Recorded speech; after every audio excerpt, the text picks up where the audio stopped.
Hello everybody, welcome to our February 8th, 2013 Situation Report webinar. I'm Margaret Buckton, and it's going to show that Larry Sigel is talking, but he's not. I just haven't figured out yet how to move it over to me when he's not in the office, and he's the one that set this up. So Larry is on the road at another budget workshop, so he's here with us in spirit, and he sent me some things to add. So we'll just see if you can guess which things come from Larry. Webinar reminders, update us with your email address. Send that information to Sean Gibson, especially if the configuration of your email at the school changes and we need to change it for everybody. The PowerPoint is posted on the ISFIS website, and you can use that for all kinds of things, whether you're taking notes today or you want to share some of the information with board members or others in your district. Post it on your website or share with legislators.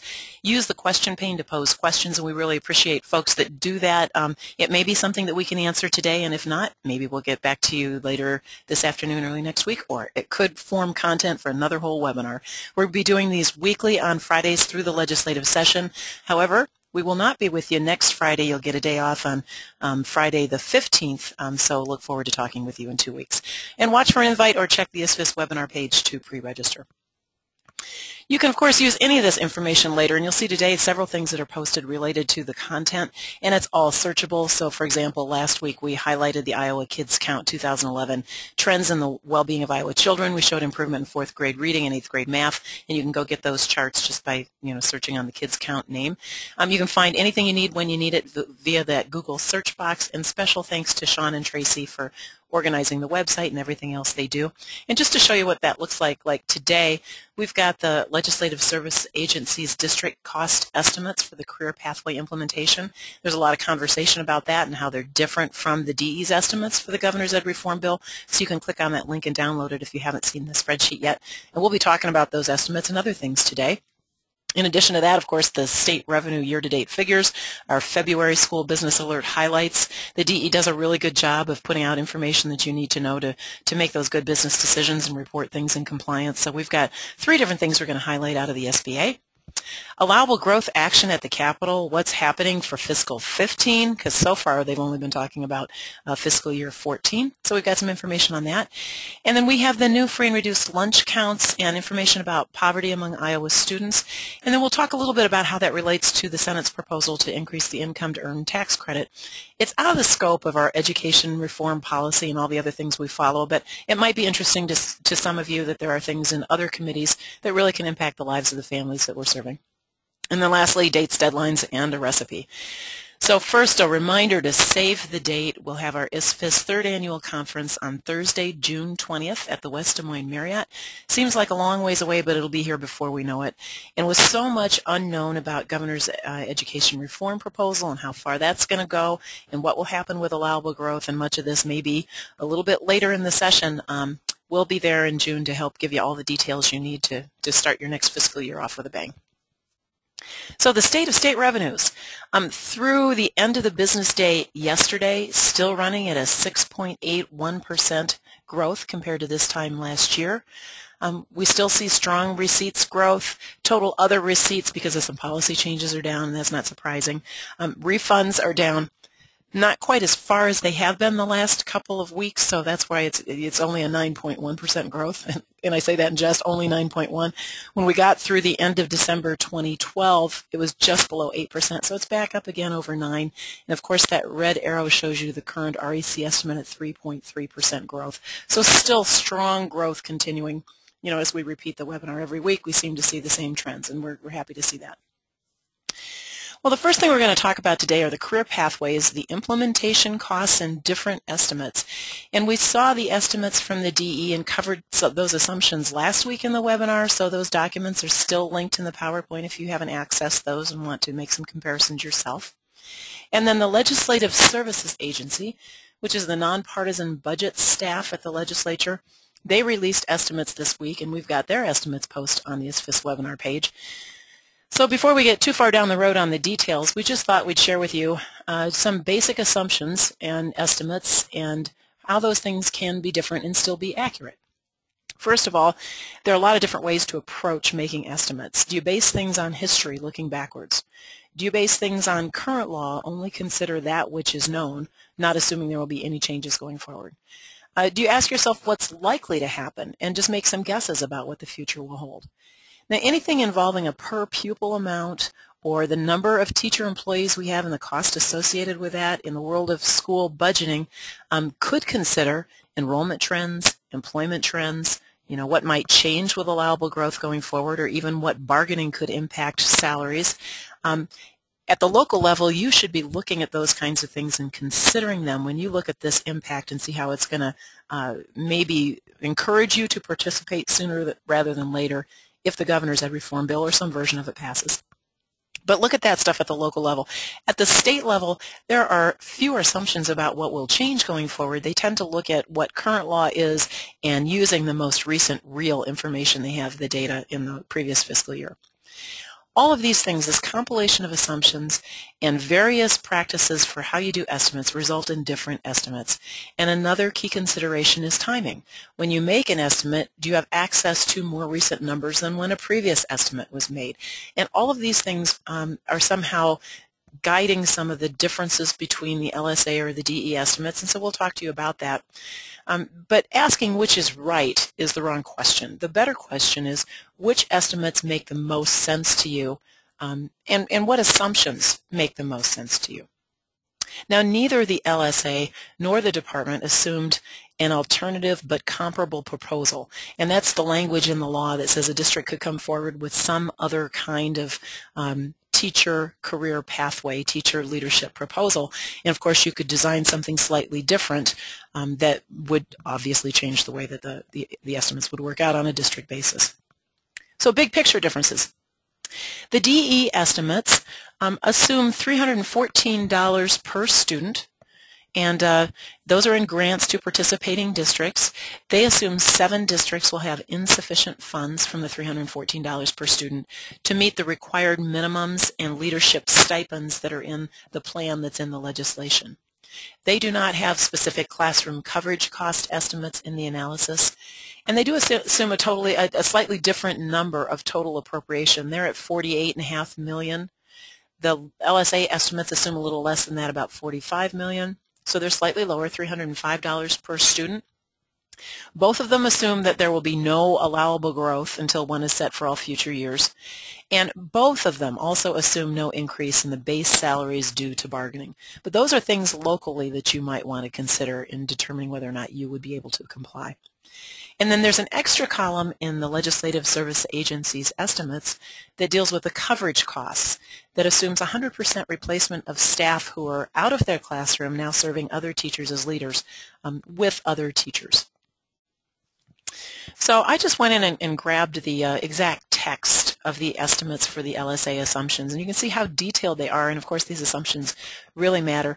Both Larry and I used to do this work when we worked for the legislature as a fiscal analyst, and so this comes from the fiscal bureau part of the LSA, and so we're pretty familiar with how this process works, but you have to read the small fine print that's usually on page 9 or 10 at the bottom of a spreadsheet. And they say all estimates are based on the following assumptions, and variations in the assumptions will, of course, impact the results.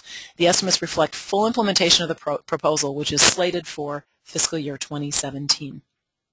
So their initial year allocation amount of $48.5 million divided by 1/3 of the statewide budget enrollment figure, and the LSA used the 2014 budget enrollment total that they already had. This was a later number because those enrollment figures came out after the DE, I think, did their original estimate.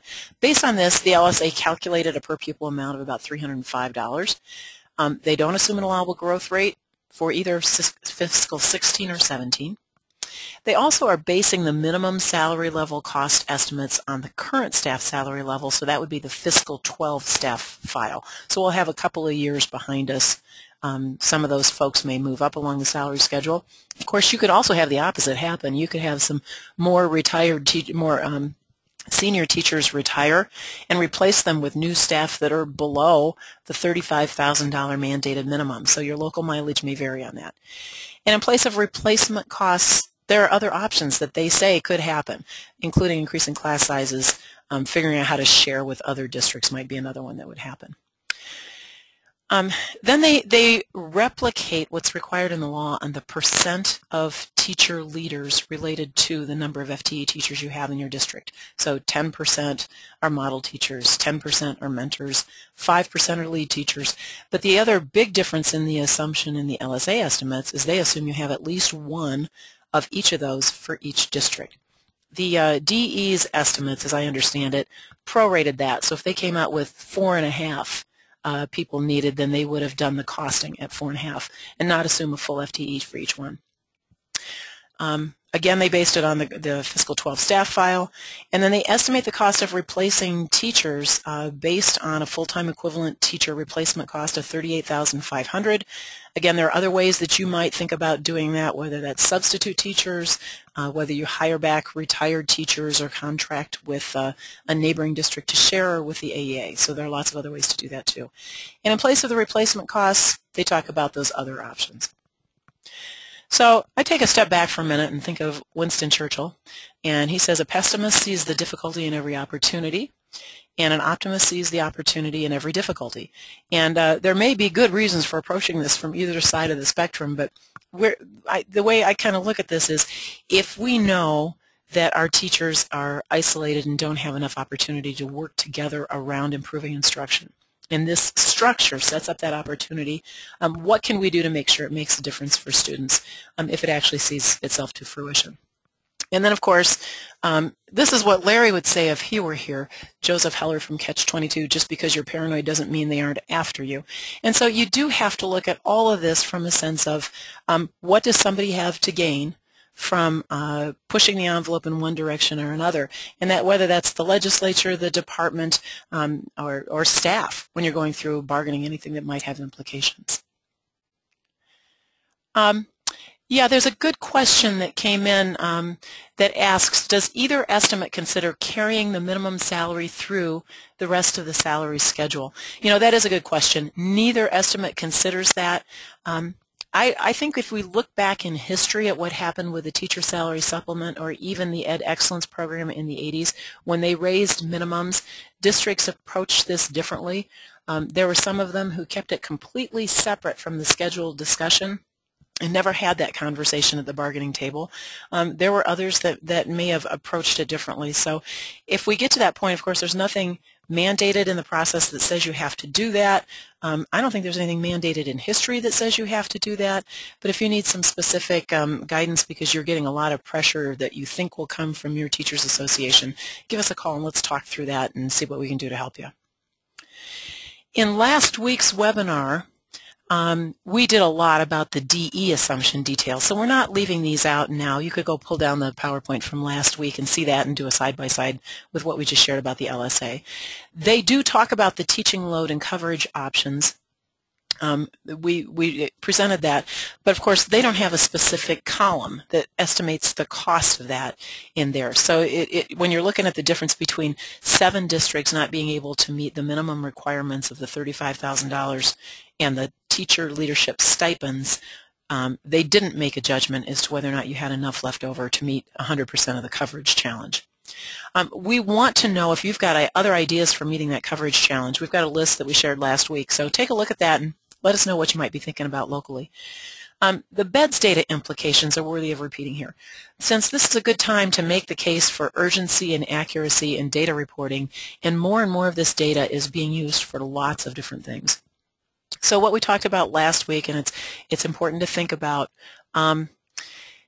staffing and salaries may both have changed since the 11-12 fall data collection that was the basis of the salary estimates. So consider that, what's happened with staffing and salaries. Implementation is required in the bill, if it passes, as written, July 1st of 2017.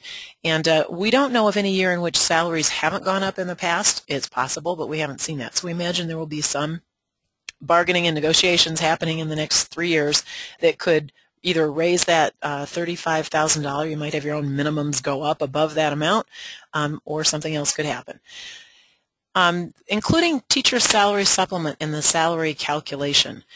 They do that in the BEDS report, and we hope it's reported that way, but that's part of the calculation when the DE came up with their own estimates, and LSA as well. Your coding has to be accurate on part-time versus full-time in order to make sure you get folks into the right category for having those percentages work out. We know of a couple of districts that included substitutes as they were reported as teachers, but they're below the minimums and not technically full-time teachers. You may have shared staff or students that would alter the percent of teachers you'd need or the class size ratio that people might be talking about. And also just a pitch to make sure your extra duty pay is distinguished in reporting to the DE. But it's a good time to have a conversation with folks in your district about how do we know that we're reporting things accurately. And every time we have people at the State House say that well, that doesn't look right based on what I know about my district, the DE's response is that the data was certified as accurate to the DE when it was reported. So that's something to just make sure that we are as accurate as possible. So in the meantime, we're searching for all the questions. Share with us the questions and concerns you have. This is a constant and ongoing conversation that's quickly undertaken on a very complex topic. The House Republicans plan to pass the bill out of committee no later than February 15th, so that's next week. They're done with their subcommittee work, and so they're working on amendments to go into the committee. Although a bill could pass, get to the governor's desk and be signed, and there is time before July 1st of 2017 to change the law, we know change is hard, and it still takes 51 votes in the House, 26 in the Senate, and the governor to agree. And so if there are a minimum number of folks impacted by something, getting the political will to create a reprieve is sometimes difficult. So right now is the time to weigh in.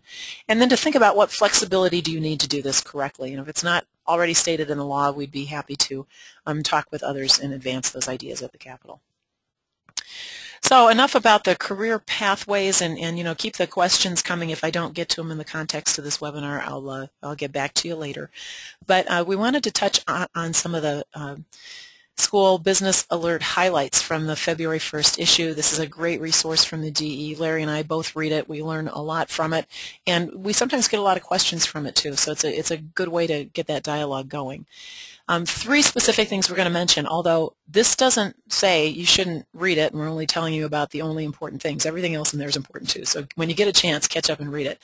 But we're going to talk about the School Budget Review Committee's approval to charge or bill special education administrative costs to special ed, some clarification on the statewide voluntary preschool program, and show you a resource of state allocations and selected federal allocation summaries by district that can really help you in budget planning long term when we don't know a lot. So first, the SBRC approval to charge or bill special ed administrative costs to special ed. The DE has extended the deadline to complete that. So if your district qualifies and you want to make an application for this year, the request goes through the SBRC process. So you have to go online and under the School Budget Review Committee hearing request, complete that online application. And that's supposed to be done. The deadline to submit the request is Monday, February 18th. There are a couple of criteria that are listed in the SBA issue, so if you haven't read it but think you might be one of those and want to check, pull down the February 1st issue, and you can easily find it on the DE site in that A through Z program list under School Business Alert. Ignore the automatic response that you receive regarding the exhibits, and instead you'll be sent an application form to be submitted by February 28th, so they give you a little extra time in there, and that will come from Bill Roederer. And then in future years, there will be an online application on the Secure Data Collection website. It's just not there yet, but this is already a sign that the process is improving. The preschool program, there was some guidance that went out about the 5% private provider allowance for administration and operations back in November in the School Business Alert then. And so we're going to, restate what they said then and then show you where some of the questions coming to the department. If you understand what that guidance was talking about, it'll answer some of those questions for you. They specifically said the district takes 5% off the top. So that's the total revenue generated of your preschool kids times the 0.5 weighting, gives you a number, 5% off the top, minus the amount taken in the first calculation for use for the general admin of the total statewide voluntary preschool program. These are categorical costs. So what the DE says for schools is that general administration of the program where the costs are specific and identifiable to the preschool program and are in addition to those costs for general programs of the district. So you can't just assume that, oh, there's a 5% off everything that's admin costs. You have to have costs that are specifically related to the program. The 5% in this calculation does not include operation and maintenance costs, even if you can identify them. It's only administrative costs. And they assume that the school district has a general fund to take care of those. This is the quote regarding that. This amount, the 5% administrative amount, is not intended to cover allowable costs that the district provides to private partners, like professional development, teacher salaries, those other things. Those costs are charged to the providers, and the district may use an average cost of all teachers it provides to determine the amount to bill each private provider so that the billings for teachers across all providers are comparable. What they're reminding us is that the clarifications and restrictions in the November guidance are specific to school districts and to the 5% the school district retains before giving that 95% to the private provider. And since schools have a general fund for operations and maintenance costs, that's why the categorical funds typically are restricted from those uses. But once that 95% gets to the private provider, they don't necessarily have a general fund to cover those other costs. So their clarification says that questions coming up related to that additional 5% capture by the private providers for administration of the program are the kinds of questions they're now getting.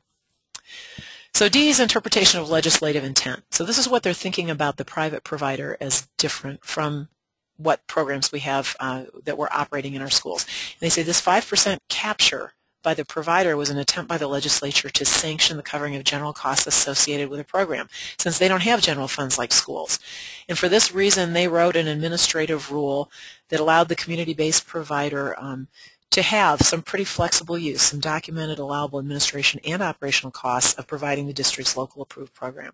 So their intent was the broadest interpretation, so they encourage maximum latitude be given on expenses claimed for that additional 5% by the private providers and community partners.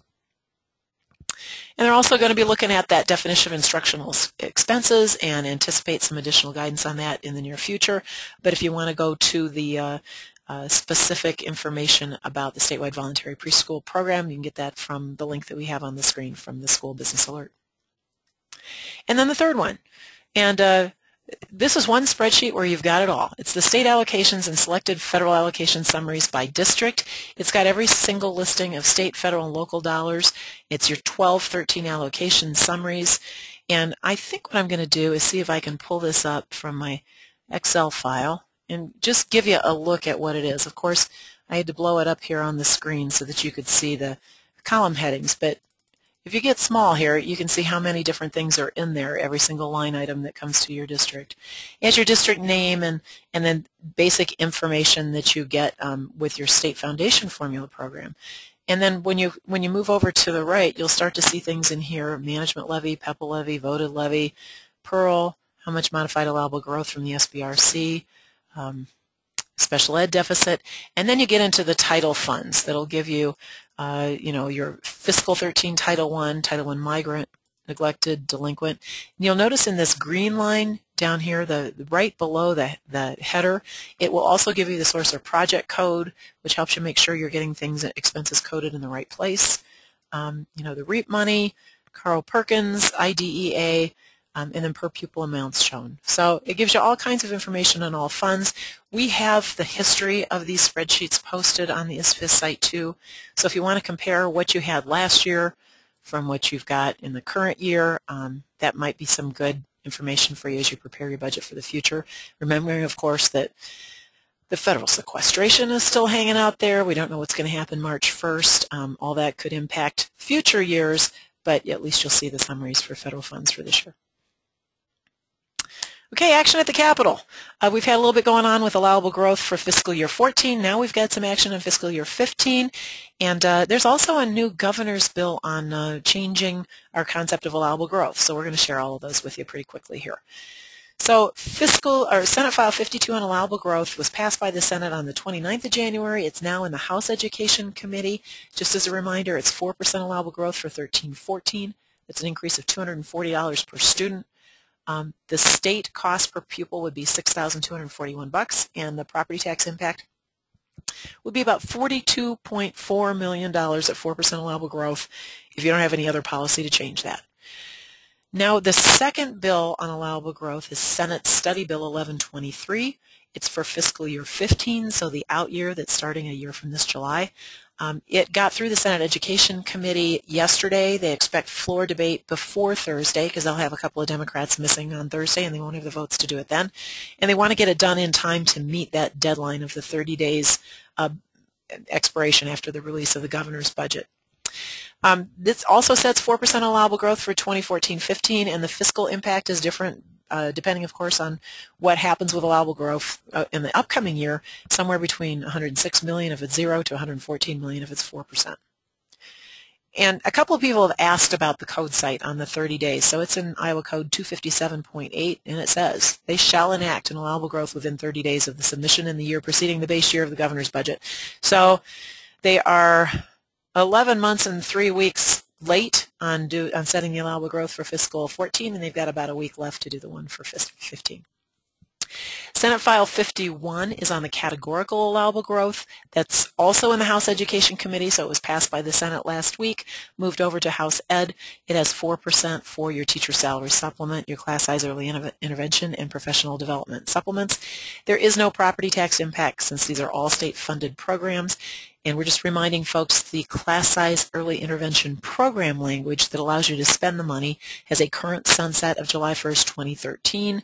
So we're hoping that there will be some repeal of that sunset or an extension of the sunset. There is a new bill introduced on the House Education Committee, but it's introduced by the minority party Democrats. And if it had a Republican signature on there, that would help, but it doesn't.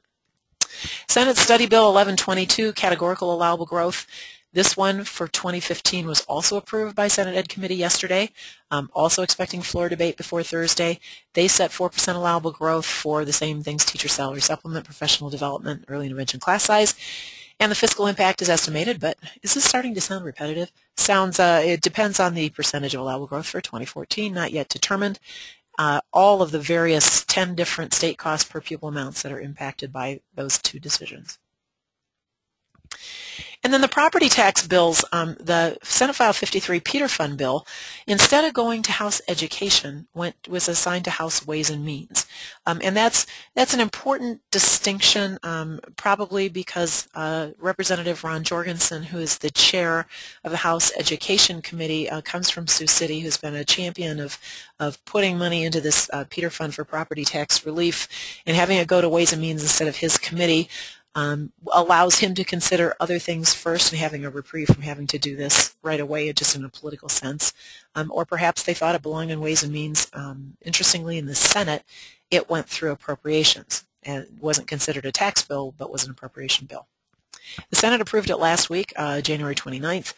It transfers $22.4 million from the Taxpayers Trust Fund to the Peter Fund to lower those highest additional levies to the state average in those districts with low property value supporting each student, and then another $16.5 million to offset the cost of any property tax increase that would happen with a 4% allowable growth. There is information in the fiscal note that shows the distinction in how much property tax would happen, about $30 worth per student if you had a 4% allowable growth without Senate File 53. And if you want to see your own district-specific tax relief associated with either of those, with the allowable growth rate or with the Peter Fund tax equity piece, you can click on that link on the fiscal note and get that. So what's the governor talking about that's different from this? His bill was introduced on the 6th, so on Wednesday. It's House Study Bill 108. It was assigned to the House Education Committee yesterday.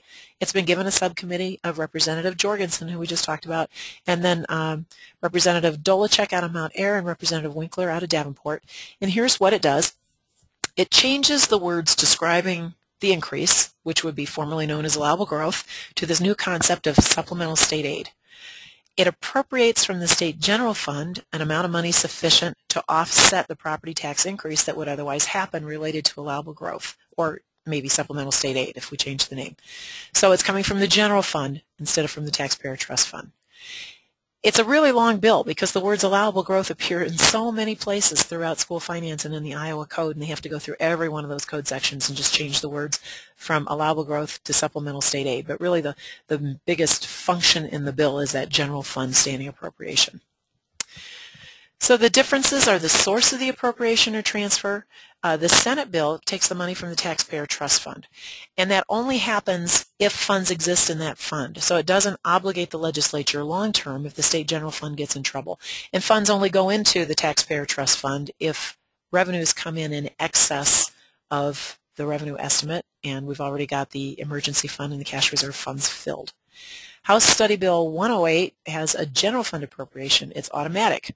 It's a standing appropriation regardless of the health of the state general fund, so it's permanent. What reasons you might want to have one or the other are going to vary by where you live and what your values and assumptions are.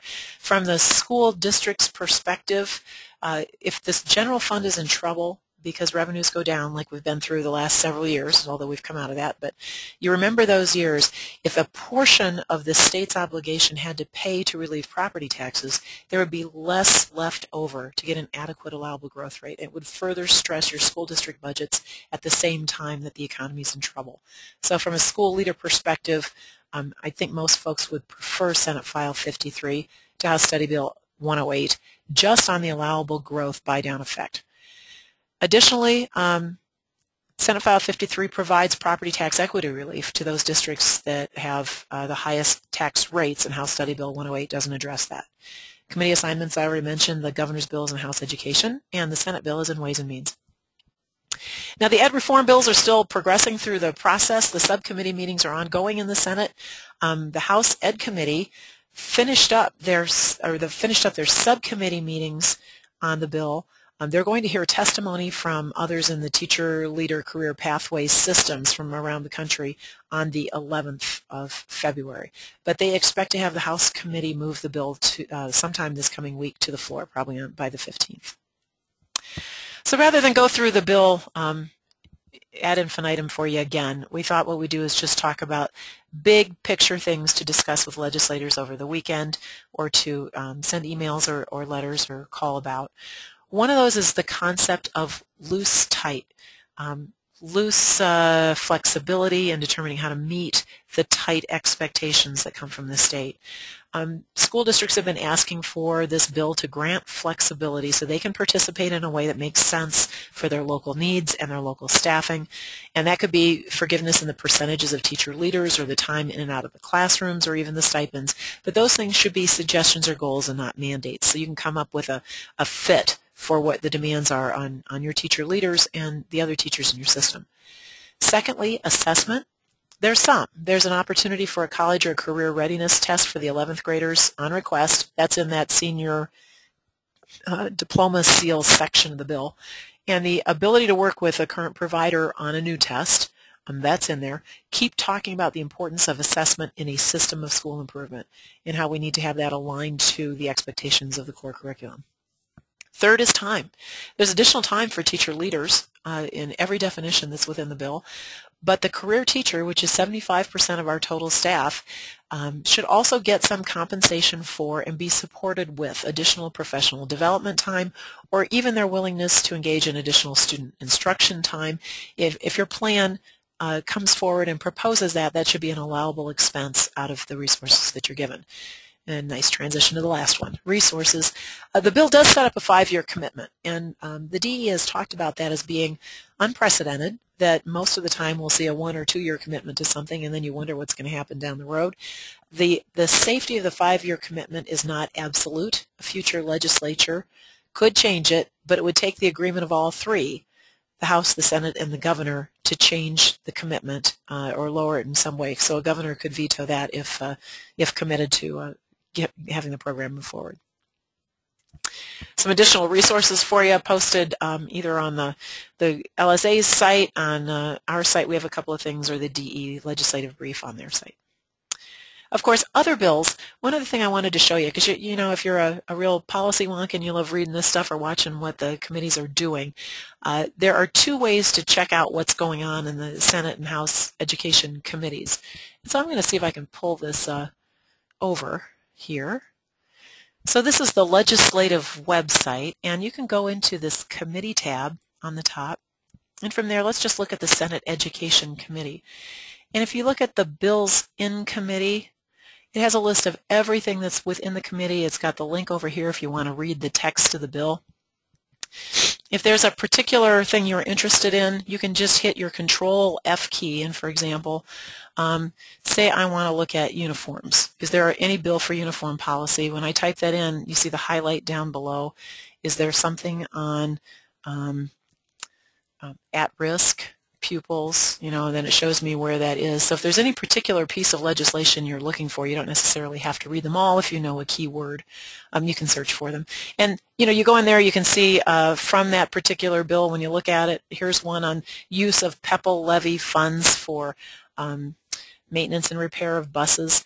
And from there, you can do all kinds of things. Print a PDF of the bill. You can see how lobbyists are registered on the bill. Lots of things you can check out. And you can also tell who the subcommittee is. So in this case, you've got Senators Beal, Betker, and Hart. They're going to be getting together and talking about that bill. So if you have initial implications or concerns, an email to them is appropriate. If they're not your legislators, we always suggest that you also copy your own legislators on that kind of correspondence so they know that you're communicating with the education committees, and they'll likely follow up and want to know what the answer to your question is. The last thing we're going to talk about today is poverty, what's happening in Iowa, and we all know at our local district level we've seen the impact of increased numbers on free and reduced lunch, poverty happening all over the state. So we thought we'd do a little analysis and show you what's going on. Just to remind you what the eligibility standards are to be eligible for free and reduced lunch, a student must be from a household with an income at or below 130% of the poverty threshold for free lunch, between 130 and 185% of the threshold for reduced price lunch. And why is it important to talk about? Well, we know that kids from families with lower income will often require additional supports from school for success. Not always, but often. Free and reduced lunch is used as a variable in many allocation and grant formulas, so resources can be tied to that, as well as compliance requirements. Free and reduced lunch eligible students are exempt from fees, so if you're a district that has a lot of students in this category, you're still required to not have a fee for textbooks or other things exceed the actual cost, so you can't pass that on to others, and that means you have to use your general fund to make up the difference.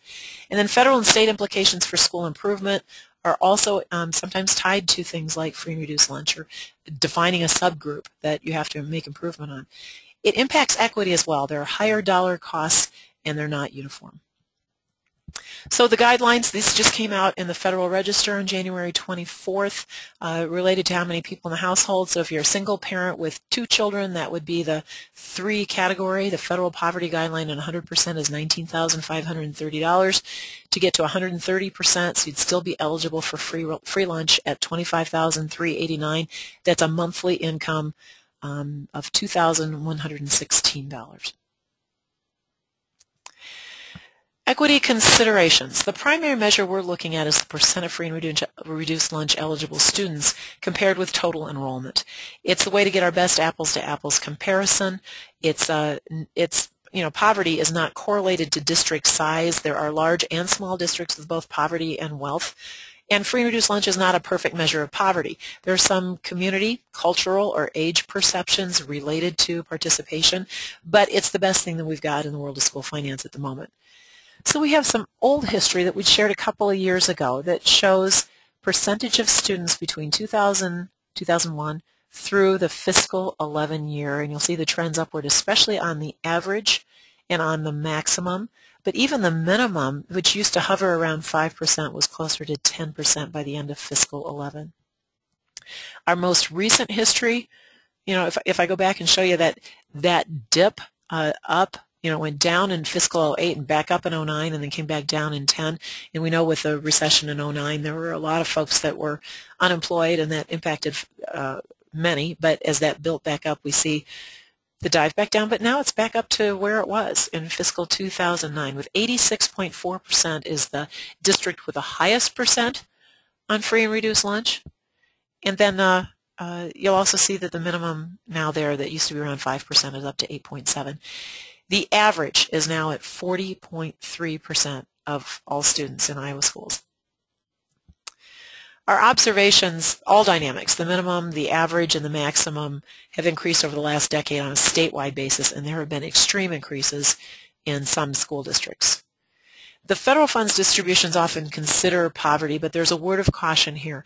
Iowa's free and reduced lunch eligibility growth isn't outpacing the national growth. So although we have more participating students, we don't necessarily get more federal money on a district-wide basis, especially if the federal budget is strapped. There may be some reining in on the amount. However, the free and reduced lunch through the Department of Agriculture at Congress is exempt from the federal sequestration part of the budget. In equity concern, we know some students cost more to educate for various reasons, and the dollars per pupil measures that people look at don't easily equate to equitable outcomes for students. In the Governor's Education Reform Bill, there are high needs districts teacher salary grants, $10 million, and what we wonder is, do you think that's the best place to put money to address increasing poverty is in stipends for teachers willing to teach in high poverty schools or in high needs subjects? Just a good question. We've had some people talk about providing resources to grow preschool slots, especially in places that have waiting lists, to have early interventions funded for literacy, whether that's our earliest students or throughout the child's educational experience. And of course, those are things we talk about within the world of education. There are other choices outside of education. We just thought we'd share some data with you on one of these. This is a bill that's in the Senate Ways and Means Committee at Senate File 88, and it's on earned income tax credit.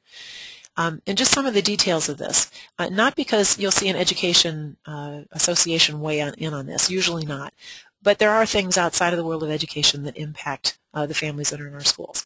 So here's a preliminary summary of the bill. It's from the Department of Revenue's review of the proposal, but there's not an official fiscal note yet, although when one comes out, it's likely to be pretty close to what the department says. The bill raises the Iowa earned income tax credit from 7% to 20% of what the federal credit is, and it'll reduce state revenues by $55.3 million in tax year 2013 if it passes. So it is a hit to the state general fund revenue. Over half of the increased credits, so they say 55.9%, are expected to be claimed by households with incomes below $20,000. So pretty low income groups, families, taxpayers that'll benefit. Roughly 210,000 taxpayers would see an increase in their earned income tax credit claim, and it's an average of $264 per taxpayer. Now, the Department of Revenue has stats on participation that go back to 2010 and 2011. In 2010, 206,156 households claimed the credit. It was based on reported income and dependent counts. When they looked at those things, there were 243,385 households that were eligible. What that means is about 15% are not claiming the credit for Iowa. In tax year 2011, there are an additional 9,000 or so households that claimed it, but that's a preliminary number, so they don't know the percentage, whether the actual percentage is still 15%. We just have more families below that poverty guideline. So why does this matter to schools? Well, there are alternative rebate and tax reform proposals that will go through both Ways and Means committees in both chambers. And they may not address the needs of families in poverty that are enrolled in our schools or living in our communities. We talk about regressive and progressive taxes when we consider school actions, things such as the levies that we impose on our taxpayers and the general fund tax rates, and whether we're going to use property tax or income surtax options in order to fund things. So school leader actions impact the economics of citizens in the community too. Although a great education is the best eradicator of poverty, and we always would support additional investments in education, you or we as citizens can weigh in on other policies outside of education that could support the families of our neediest students. So we just thought we'd take a moment, since we have the time, to share this particular policy with you and help think about what kinds of things we can do. Last week we showed you the charts from the Iowa Kids Counts 2011 Trends in Well-Being, and I had the titles mixed around.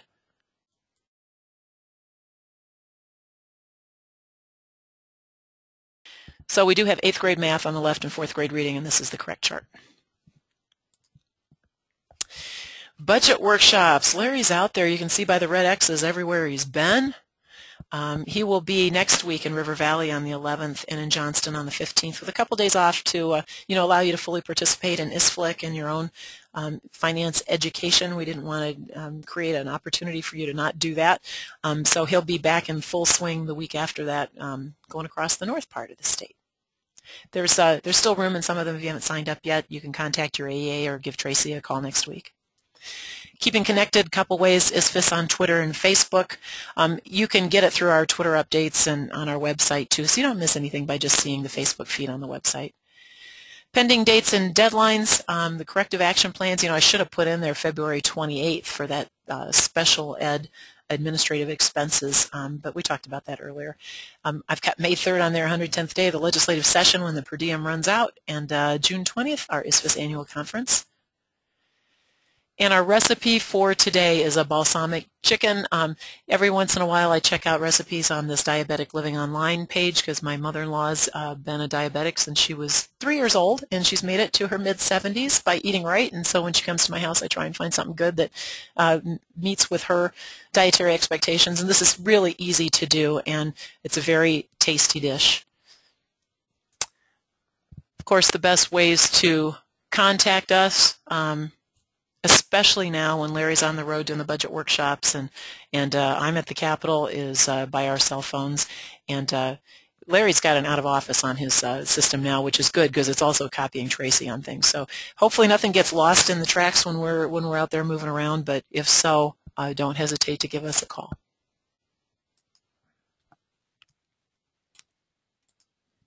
I was just going through here seeing if I've gotten any other questions to answer. Doesn't look like it. So, hey, thanks to you from all of us here at ISFIS. We really appreciate you joining us today on the webinar. You'll have a week off next Friday. If things happen at the State House, however, we'll keep you in the loop and probably send something out by email. And we look forward to connecting with you. I believe it's on the 22nd at 1 o'clock. Let us know if there are issues you're struggling with or if there's anything that we can do to help you out. Thanks for your time today and have a great weekend. Bye-bye.